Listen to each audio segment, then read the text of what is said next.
ang mga noodles. And then, ganyan ako mag-check kung luto na yung noodles. Pinuputol ko siya sa gilid at pag naputol siya ng sandok, ayan, okay na yan mga bi.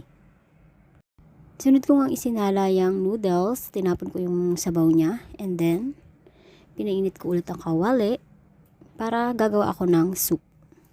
Naglagay ng konting mantika, inispread ang mantika, and then, igigisa ko muna dyan ang kamatis at sibuyas. Pagkatapos sa gilid niyan, dyan ko na pinirito yung itlog. Actually, dapat una kong ipipirito yung itlog pero nakalimutan ko na siya. Kaya ayan, sinet aside ko na lang. I mean, nilagay ko dyan sa gilid. Ayan. And then pagkatapos ganyan, nilagyan ko siya ng water.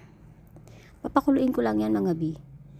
And then nilagyan ko ng paminta at fish sauce. Fish sauce yan.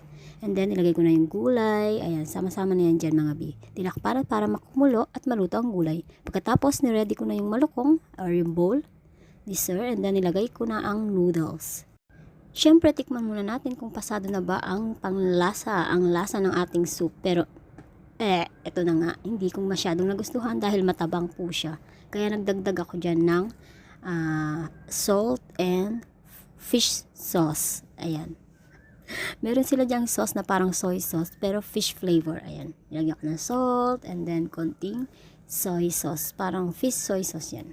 Para may lasa. I-arrange ko na yung dumpling dito sa bowl ni sir. Ayan. And then, isusunod ko dyan ang gulay sa gilid.